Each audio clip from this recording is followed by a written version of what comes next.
omukazi kizibu ogamba omusajja we that I did not get an orgasm. She won't tell the man. Era mukazi watu ajja kwebuzaabuza. But naye musajja woba observinga, I think you can tell. You can tell kyembadde ngenda. Yeah, naye lwakwate mu paying attention tebatera kukitegeera. Ate ng'omukazi asobola obeera nawe for 10 years nga tasanyukangako kubanga libayite essanyu.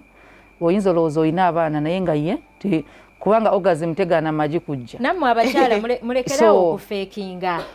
Olina engeri gy'ofeekinga n'okola noises ne sounds. Mwe mubagamba senga. Omwami n'omwongera ekinyegenyege n'alowooza nti otuuse.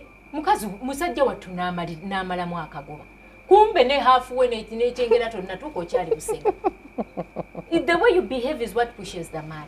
So it's important. Ate mwogerezeganye.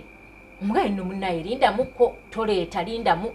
You know, because behavior y'oba ogiraba. Kati abaami bano nammwe musoma embeera. Osobola okumanya nti pavini ono manyanga nti nkozesa pavini gwe atajja kunyiiga. Bwati ne bwati oba tukamutetenkanye bwenti naye ekyeggulo teyalidde bulungi kankole bwenti ku kyenkya.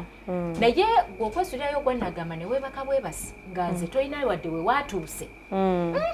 Oba ogenda kuleeta obuzibu.